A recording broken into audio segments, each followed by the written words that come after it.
Good morning, everybody. Yeah, it's early, but it's autumn, man. Get out of bed. If you're not watching it live, you're fine. Billy C here, wearing the mayor's hat. It is 6:45 a.m. on what looks to be a beautiful Saturday morning. I get amused. I've got a lot of friends live out in the country, and I see my friends' wives are all getting their little autumn decorations out, and everybody's talking about pumpkin spice. And I'm like, folks, I love summer. I don't want summer to end. Today looks like the kind of day that you want to just repeat as often as you can.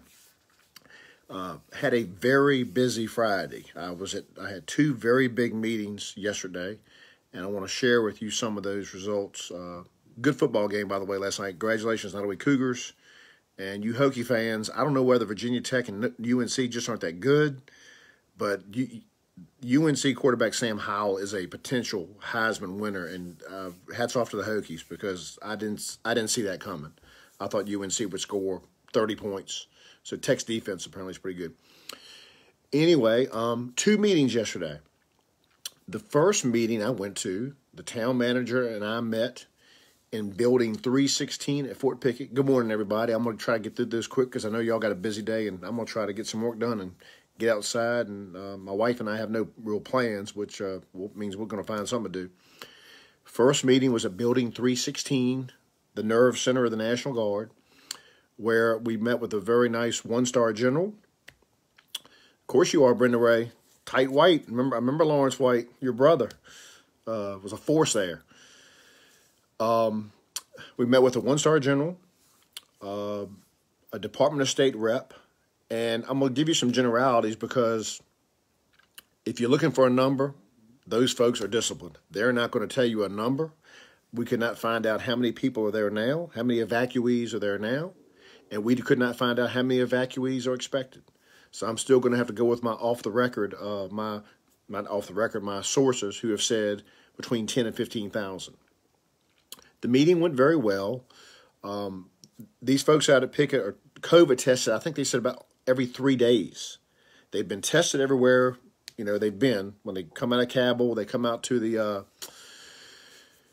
I'm getting a message that a group of community volunteers will be at the clothing store at 123 South Main Street this morning. I'll try to post that. Getting a lot of messages, so it's hard for me to stay focused. But anyway, the meeting with the active Army general, the general in charge, the one-star general that we talked to, had 24 hours notice several days ago that he had to be in Fort Pickett. He's in Fort Sill, Oklahoma. He was able to hurriedly bring his staff. So one theme I want to convey to you, and it's no secret, but this thing was not planned well at all. I mean, we all knew that getting out of Afghanistan, was going to have challenges. But from the evacuee standpoint, there was apparently no anticipation of this from the feds. And I'm not going to blame any particular person or president. You'd have thought there had been some kind of better plan on the board. This whole thing has been a rush job. It got dumped in the Guard's lap at the last minute, but even active Army people did not have a lot of time. Like I said, very nice one-star general, General Harrison. He flew. He was given 24 hours notice to leave Fort Sill, Oklahoma, to come out here, and he is the guy in charge of this operation. He was able to bring some team members from Fort Sill with him, but it's been a rush job. We could not get numbers, but we were given all kinds of health assurances. One thing I was told on the record. And the meeting neither meeting I went to yesterday was off the record. I'm going to go through my notes tomorrow and give you some better facts as they come to me, but I'm just going off the top of my head. The evacuees, they use the word guest, I believe. They don't like the word refugees. So anyway, the evacuees, that's what I'm going with. They are evacuees, so you can call them guests at Pickett. And they've been, in addition to a variety of health screenings and the biometric and the terror background checks as best they can do. Again, that's above my pay grade. They are not prohibited from leaving the post. But if they leave posts without getting clearance and being processed, they pretty much drop out of the system. There have been some folks that have been reunited with family, that sort of thing at Fort Pickett. But I got the impression yesterday, quote, only a handful had left properly. And I got the impression that not a lot had left improperly. some of you now, I'm getting a lot of information from you. Some of y'all are posting on my thread, which I really appreciate. You're putting your name on it. You've seen things that suggest otherwise. I asked the Department of State rep who did most of the talking. His first name was Baxter. Can't remember his last name. Some of you had said that you have loved ones that work at Fort Pickett, or you work at Fort Pickett, and you've been told to lock your door, to keep your car doors locked. I asked about that, and they said they weren't aware of that. And I said, well, I was told that there was some concern that they may try to sneak into a car to leave. That was news to the One-Star Journal and to the Department of State rep. One great point that I hammered home, I said, General, and this is very important to us, we in Blackstone are embracing this mission, and we don't expect handouts, but we sure expect to have a chance to do business locally when it comes to food service and any other thing you can think of. And they took note of that there was a little pause. I saw some note taking when that point was made. I believe the general wrote that down. And the town manager made a very excellent point. This is something that Cindy Taylor Longest brought up in an earlier thread. I'm not letting anybody join me in the video. Sorry. Appreciate it, Tony, but we're trying to get this thing done here. Blackstone treats Fort Pickett's water and sewer, okay? And on average, we treat about 300,000 to 400,000 gallons a day, and that's with a population of 3,500. If they get to 10,000 or 15,000 evacuees out there, we're going to need to know, because we're going to need to increase the frequency of how often our operators work. So that might be the trigger by which we are able to get numbers from the State Department and Department of Defense. But they wouldn't. Let me tell you one thing. They are very skilled, and they were very nice. They're very nice. But that Department of State gentleman, you could ask him 2 + 2, and he wouldn't tell you a number. They're not going to give. They cannot give me a number on number of people out there now. So I'm going to go with my source as of. I'm going to go right now with 4,000 based on my sources, with another 2 expected over the weekend. So I'm thinking middle of next week, we're going to have 6,000 folks out there, and I'm going off my sources. Okay, that may be high, but I don't think it is. The other thing I got an answer to, I said, look, we're not going to hold you to it, but what's the duration here? How long do you think this thing may last? Is it going to be 3 months? Is it going to be 3 weeks? I believe it's going to be a long time, maybe as long as 6 months, for this reason. I made the point in the conversation. I said, well, look, General, others in the room, there were 6 of us in the room. I'll tell you who they were later. I said, look, now that y'all know, now that the flights out of Afghanistan have stopped, you've got to have some idea what the number is going to be at each of these installations. And they said not really, because what they refer to is they leave Kabul. When they left Kabul, they go to what they call lily pad sites. They land in Germany, some Middle Eastern countries, Qatar, where the processing and the vetting continues for those who aren't already vetted, and the health screenings and that sort of thing. And they don't have a number. That's what I was told. Now, I personally have got to believe that our federal government's got planners that've got to have some kind of idea who's getting, how many evacuees are going to each base. But they would not commit to, I would say, they wouldn't even nod their head if I suggested a number. So, very disciplined. Now, I'm going to tell you something that kind of freaked me out, y'all. And it's all fine. Like I said, I want to stress, I appreciate the briefing yesterday, as does our town manager. And I think I really believe in my heart of hearts, yesterday's briefing was was a result of Abigail Spanberger and her staff letting it be known that the community leaders need to know what's going on. So I'm going to give credit where I believe credit's due, and not get into the weeds on that. I'm transparent, but I'm not going to tell you every little weed. But I'm going to tell you one thing. I will say this, as I said yesterday, and I know some of y'all get tired of me saying it. Abigail Spanberger, Congresswoman Spanberger, is the best elected representative I've ever worked with that's not from Blackstone, as far as local constituent issues, and her staff is unreal, okay? So I don't know whether she just got lucky with her staff or they've got big plans for her, but I'm telling you right now, the Congresswoman is, and I'm going to get to the Congresswoman in a minute because I'm going to get to the afternoon meeting I had as well. But, it was a very productive meeting. But what freaked me out, what really, it was interesting. We got there early. Philip and I got out there like 8:45. It was a 9 a.m. meeting. They changed the time the night before. It was going to be 10, but it was 9 a.m. Walked into building 316. About 5 minutes later, the general came out, was very gracious. Walked into the room. There was a total of 6 of us in there. It was the general, the Department of State gentleman, Billy Colburn, Philip Vanderbeck, a public affairs guy from the Department of Defense, Keith Pulliam, very nice guy, and the general's aide. One of the men in the room, I'm not going to say which one, we were exchanging pleasantries, and he said, you know, my daughter is also a psychology major. Now, we hadn't been talking about children, but my youngest daughter is a psych major. That was a little odd. I was told they had done their homework on me for some reason. I mean, I'm just some dude that's on Facebook, and I live in Blackstone. I'm not complicated. I'm not a threat or anything that anybody needs to assess. But I just went along with it, but I was kind of like, that didn't really fit. So first I thought, was that comment made as a mistake, a slip up? Or was it made maybe to see to just kind of throw a shot across my bow? Anyway, it didn't change anything. We had a great meeting. 2 other things I want to tell you about. I'm going to skip now to the afternoon. Good morning, Vanessa. Good morning, everybody. If I don't speak to you, it's just because I don't want to lose my thought. So the first meeting at Pickett went very well, but in a nutshell, no numbers, and we know no duration. But we did let them know, hey, we're just a town of Blackstone, but if it gets around 10,000 out there at one time, we need to know, because we don't want water tanks going dry, not because we don't have enough water, but we have to treat the water, okay? We release water from the plant. So if I get distracted, I have a lot of people sending me messages, so that kind of throws me off the game. But the second meeting was also I was honored to be part of the meeting. It was a Zoom call.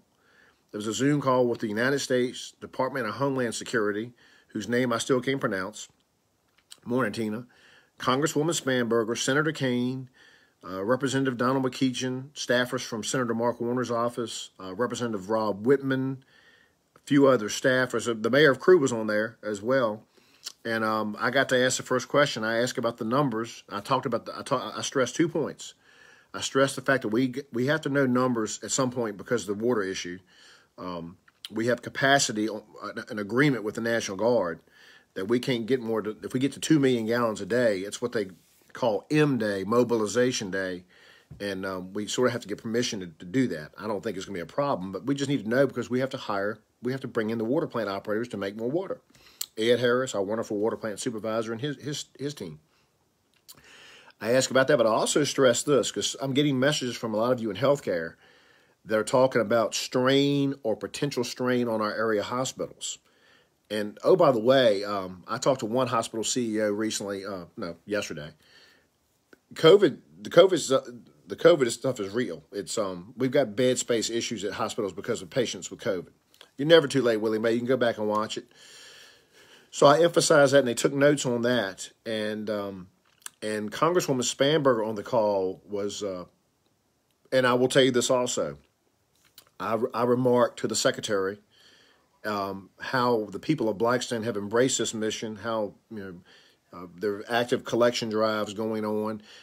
There's a team coming in called Team Rubicon. They're going to be staying at Crenshaw United Methodist Church. They're retired military folks. They're going to help with the distribution of these goods and items for the evacuees.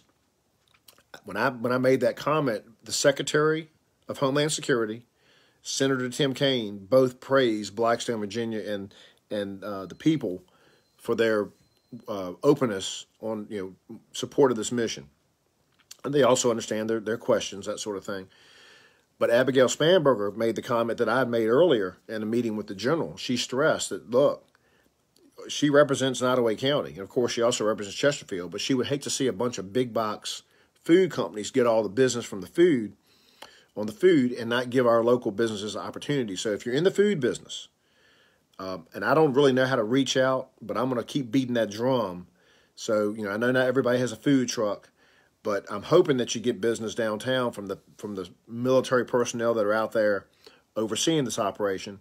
But Congresswoman Spanberger hit that, just drove that nail home yesterday in the Zoom call. And like I said, there I was, little old Billy Colburn in Blackstone, Virginia, on a Zoom call with the United States Department of Homeland Security Secretary and Senator Kane and Congresswoman Spence, it was a very good call, and I've got to go through my notes on that. I was trying to take notes while it was going on, and that meeting was not off the record either. So, you know, two very productive meetings, but the frustrating thing is my message, I guess it's the same that I gave a week or two ago, going on 2 weeks now, that we knew the evacuees were coming. This is going to be a marathon, not a sprint. I also did get the impression, it was reinforced yesterday, unless you work at Fort Pickett, or you have a loved one that goes to Fort Pickett, or you go out there and help out, there's no expectation that we're going to know in Blackstone that they're here, that the evacuees are here, other than hopefully increase business. You know, I know Walmart's been hit pretty hard, but I'm hoping our locally owned businesses can get some benefit from this, and I got the impression they're going to make every effort to do so, because I think this is going to be several months long. In my heart, I think this is 6 months. That's just my gut instinct. They're spending, and like I said yesterday, they're spending. This is going to be millions of dollars spent at Fort Pickett, and I'm hoping, like I said, local folks can get a piece of the pie. But you don't go out there and spend, bring in all the gravel and stuff that's coming in for a short-term endeavor. And I stressed this too yesterday to everywhere I was. I said, this is a feather in the cap for the Virginia Army National Guard and Fort Pickett. And I want us to be mission friendly. We can ask questions, and everybody's got a right to ask questions. And a lot of y'all have made some really critical comments, and that's fine too. They made a comment also about when I drove out there, and many of you have said you don't feel that the security is out there. They've upgraded security somewhat, and they have what's called soft security, where they're just trying to keep people have a right to walk, but they're trying to keep people away from, for example, the water treatment plant. I think some folks were out there kind of meandering out there, just walking. So we now have our gate locked, and we have asked for extra security out there, and they took note of that. But another thing so I've told you about my first meeting yesterday and the second meeting yesterday, and I've got to go through my notes, but anything really big I come up with, I'll add, or it'll also be in the newspaper. But I've hit the highlights. After Philip and I left Fort Pickett yesterday, I rode around with him, and he showed me some things going on. You want to see something amazing, ride out to Rocky Bump Road, where the old landfill used to be, and look at the mammoth piles of mulch that are all the town's debris from the ice storm is being chipped up into mulch. It's unbelievable. I don't know whether we're going to try to sell the mulch, give the mulch away. If there's a company out there that's we may want to get rid of it, because the old Rocky Bump Road dump is where we take a lot of stuff, limbs and debris. And we've in the past burned stuff, and there's talk of burning some stuff out there now, but the mulch it's unbelievable. But I want to tell you this. Rode by Clay's Assisted Living, Clay's Rest Home yesterday, the old Blackstone Military Academy building. Work has resumed there.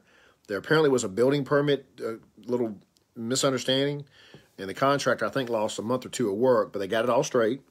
And so that $2 million project to make 35 one-bedroom apartments is going on. That's Dennis Rapp out of Richmond. Dennis Rapp has invested a lot of money in Blackstone. Everything he does is first class.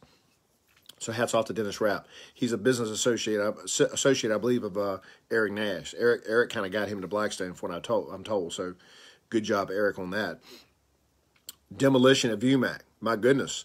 They're demolishing the boiler that caught fire back in February of 2016 that really led to the closure of VUMAC. That's being demolished. If you ride behind VUMAC, serious work going on inside of VUMAC. Demolition work right now, but that's prepping for the construction project. I rode by yesterday to the old VFW park. The old VFW park where developer Herbert Fitzgerald of Richmond is going to build the first of his 90 units. He's going to build phase 1, 30 units. I think they're going to be one-bedroom apartments geared toward Fast C. This is all geared toward keeping the trainees of Fast C here, where if they spend the night here, they can eat dinner here. And they won't be, Uncle Sam, we won't be spending all this money on the road, eating up the highway, going back and forth to Short Pump and Chesterfield and Farmville and those places. So that was encouraging as well. And talked to the town manager yesterday, Dave McCormick's architect. Dave McCormick, who is going to build 40 units down on 2nd Street, down below the old power plant. He's also going to turn the power plant the old power plant at Church Street and College Avenue, into a brewery and a restaurant of some sort. I don't know whether it's going to be mainly brewery with a little bit of food, but it's going to be the brewery, and the architect is met on site with Philip, the town manager, to begin that process. And the same architect, by the way, drove over and looked at the armory and was very impressed with the armory. I can't remember the architect's name, but he's very good. He does, if he works for Dave McCormick, he's got to be good. That was my day in a nutshell. 2 big meetings, nice tour of the town, busy day at the newspaper, great Labor Day weekend ahead. And I'm doing this early because I want to enjoy this Labor Day weather and might cut a little bit of grass. But again, as I said earlier, I get tickled by all you folks celebrating. Oh, it's fall. Folks, it'll be 90 by the middle of next week. So just chill out. Don't get your big orange leaf flag out yet, okay? Just you got to chill. Got to chill. And last but not least, the Arts and Crafts Festival is on for next Saturday and Sunday, 10 to 5 both days. Saturday and Sunday, September 11th and 12th, and also next Saturday. Good morning, Joyce. Somebody just hit the laugh button on me.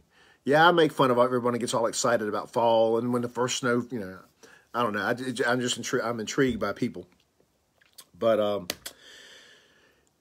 those of you who want to help, and the Senator Kane made this comment yesterday, just be patient, but look for Team Rubicon. They're called Team Rubicon. It's 25 retired military folks who have formed a group that really oversee and work between the military and the civilian population to get these folks. Same at Tammy, I'm a summer. I like my fall. Now, I like October.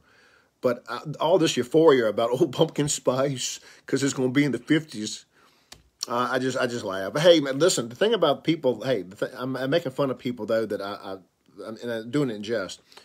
I tell my daughters just the key to happiness is you got to have something to look forward to. Whatever day it is, whatever time of the year it is, if you've got something to look forward to, whether it's 2 days away or 2 weeks away, that's good. I've always found to be in a good spot. There are a few times a year where you don't have anything really you're looking forward to. Sometimes you can be looking forward to doing nothing. A lot of times I look forward to, I have nothing planned. I've got no commitments. But as long as you, yes, JR. Nice to meet. Look forward to working with you too. Jason, okay. Interesting. I look forward to working with you as well. Hope is everything. Yes, indeed, Terry. Terry. Yes, indeed. You got it. That's just the key. And I've told my daughters, no matter how bad things get or you're down, think about what's next. I'm having a little pumpkin spice now in my official Caroline and Mary Catherine Colburn coffee cup. It's a little bit of everything. We ran out of coffee, and it's like I kind of just throw a little stuff out of the bag into the filter. That's a little bit. I think that's called we'll just call it BLACKSTONE International. That's what we're gonna be more sophisticated now with this international role, right? Less redneck, right? No, we're just. I got my white collar I got 2 T-shirts on today. I'm getting all gushed up for y'all. But and I'll tell you the 2 saddest days of the year for me. The 2 saddest days of the year for me are the day you leave the beach. Okay, that's a bummer. And then the day after the I don't know. Christmas Day for some reason around the evening I kind of get bummed because Thanksgiving's no problem when Thanksgiving ends because you'll probably see people again at Christmas. But when Christmas is over, it's like the only thing I really have to look forward to in January and February that gets me excited is like snow. So that's a challenging time for me. The days do get longer, come January and February, but they're bleak days, man. They're bleak days. But that's, I guess that's your side. That's my Dr. Phil moment of the day. But again, if you're just tuning in, go back and watch. But my message to you is I got no numbers yesterday. Those federal people, man, I'm going to tell you right now, I don't know where they go to school or what they're trained, but they will not tell you, they will not tell you anything. They won't budge.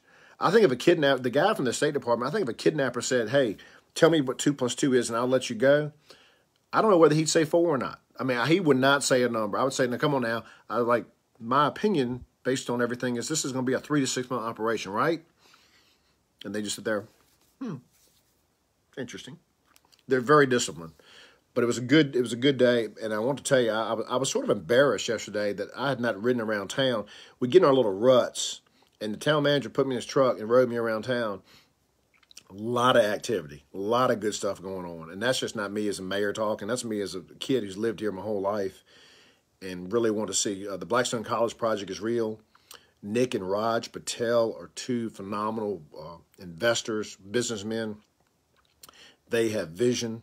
They have got 15 or 16 other hotels. They don't need to be doing this, but they believe in Blackstone, and they've been very complimentary of the town and the staff, and as was Senator Kaine yesterday, and the Homeland. I made some comments, in the Homeland Security Secretary was very complimentary of that, and they said after Congresswoman Spanberger made her point about local business, and she wanted to see local businesses, small businesses, take advantage of this opportunity at Fort Pickett.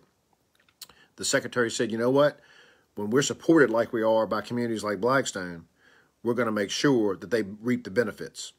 So that was pretty doggone powerful right there for me. Good morning, Ralph. Ralph, I'm nowhere near as motivational as Ralf Friedrichs of Wilson's. This man's got some good books. And I've had one or two stories about Ralph in the Curry Record from Wilson's. An amazing life story. Amazing man. Good. I'm honored that you're tuning in, Ralph. I'm very honored. I'm not worthy of the Mr. YouTube. Maybe Ralph can help me with the YouTube. Ralph's on YouTube. I must have a computer glitch or something, but I want to have that YouTube show. So by the time I leave the mayor's office, look out, folks. Katie bar the door. It's going to be sit downs and all kinds of and fun stuff, silly stuff. But I like to interview people. I like to ask people questions, and I asked a lot of questions yesterday at Pickett and didn't get a lot of answers. But I do feel very good about this as far as the safety of the town. I do feel safe about the town. And some of y'all have said, a few of y'all have said, if anything happens, it's on me. If that's your opinion. That's your opinion. But we didn't choose this mission. However, we're going to do everything we can to support this mission. That's what military towns do. William H. Clark said it best last week.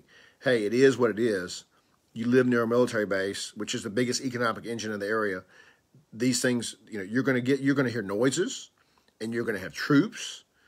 We have troops from other countries. We have, I remember, listen, if you grew up in Blackstone in the 70s and 80s, and I love me some Marines. I mean, if I had to pick a branch to go in, I would choose the Marines, praying I was tough enough to get through there, but that's where I would go. Y'all remember when the Marines would come down for summer training? Those Friday nights got a little interesting downtown, didn't they? I remember some nights at Sullivan's that I wasn't there. I was a kid, but I mean, fights and so I think we're going to be okay, folks. I really do. And one other thing Senator Kaine said yesterday, this is really important.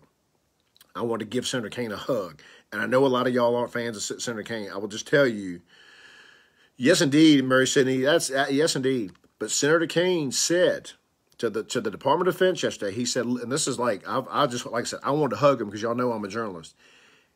He said he's been to Fort Lee, and while he understands this is not really a time to put a camera in the face of a refugee, he has seen images of Afghan evacuees receiving American flags, military people saluting them, saying it was the biggest honor they've ever had. The Afghan evacuees excited and eager to become an American citizen, and many of them speak English. Senator Kaine wisely said, look, the Americans are getting two images. The images of Kabul, Afghanistan, which are tragic and chaotic, horrific, and they're getting a little bit of information about, okay, all these waves of refugees coming, but they're not seeing the positivity. And that's the whole thing. We're not, and they're hearing a lot of noise about what ifs, how safe is it? And I thought the senator made a great point there, and I could not have been really prouder of him for making that observation. I know a lot of you Republicans are going crazy thinking the mayor of Blackstone just flipped out because he's praised. I'm going to praise where praise is due. And we got to remember, we wouldn't have FAST at Fort Pickett had it not been for the efforts of Senator Tim Kaine. Fact. Okay? Yes, LogX, Mary Sidney. See, a lot of these young whippersnappers don't remember LogX. Logistical officers. What did LogX stand for? It was the EX was exercise, but it was LOGEX, logistic officer something exercise. Terry Royal, I do too. Judge Royal, I do too, but it doesn't look good. It doesn't look good right now. at least right now. But I think maybe over 3 or 4 months. The reason it doesn't look good is just this reason. They're coming in. They're being replenished. I think they're being released at some point, but they're going to get into this tight cycle where they're coming in and going out. So I don't know if that opportunity is going to present itself, Terry. But I certainly think it would be awesome. I'd love to have an Afghan evacuee be able to share their story. I was told yesterday that a lot of these folks, they run the gamut. The evacuees run the gamut from being successful business people who left everything. Imagine those of us who own a business. Okay, we're gone. Imagine that. In your bank, you got no money. But a lot of them are well educated. And then you've got people that run the gamut that are poor on the lower end of the spectrum that are just fleeing for their lives, and especially if you're a woman and young families. And, even if you're suspected of helping the Americans, you've got a, potentially target on your back. And it's not a pretty target. When they y'all know how the radicals do business over there. But yes, Terry Royal, I would love to do a story on an evacuee. I just don't think it's going to present itself, not anytime soon. I mean, I even asked, would it be possible for some of them to come to the Arts and Crafts Festival next weekend? But I think right now, see, with the health issues, and yeah, thank you, Delphine. I'm just thank you. Just, yes. And my wife, I was telling my wife yesterday how impressed I was with Congresswoman Spanberger. And my wife said, Billy, it's always been about the person, not the party. And I'm like, you're right. I don't have to like how they vote in Washington or everything, but by golly, you treat people how they treat you. And she's been awesome to me and awesome to our community. And she didn't win this county both times. She's still coming back. She's coming back next week. Gina, that's where we met, girl. We worked at Armbruster. We need to have an Armbrusters reunion.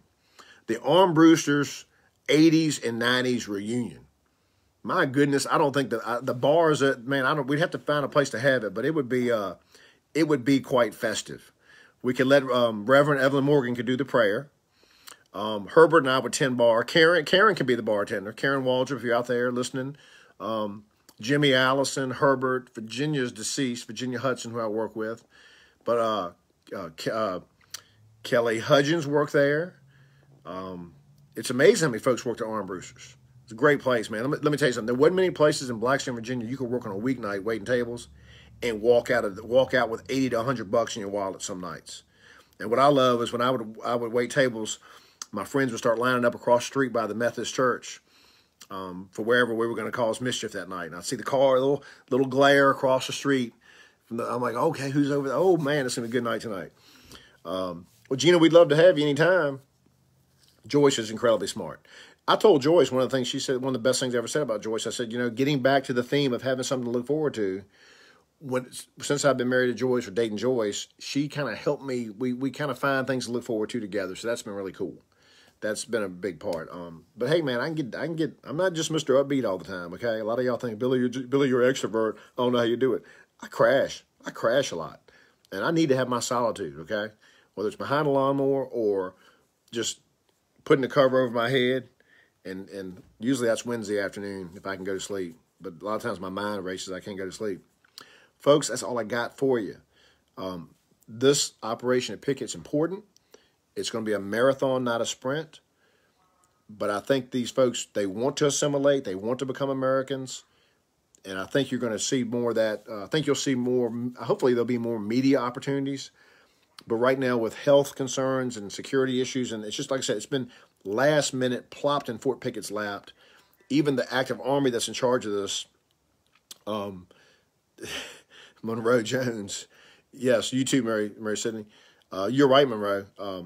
But it's been such a last minute, boom, that everyone's still trying to sort out things. And I've had a lot of people tell me privately that this has been a disaster from a planning standpoint. But I think it's going to be a big victory for our community. And these Afghanis, listen, they've had a taste of freedom. The people that come to America from places that don't have 100% freedom and security, they embrace America, and they usually are very productive citizens. They make the most of the opportunity, while a lot of us, myself included, get lazy, take it for granted. So let's embrace the challenge. Let's embrace the opportunity. Let's keep a calm head. Like I said about COVID last year, it's a marathon, not a sprint. You either built for it or you're not. Dr. Clay Hall told me, he said, you show me someone in adversity and how they respond, and I'll show you what type of person you're dealing with. And that's kind of rough, but I think it's very true.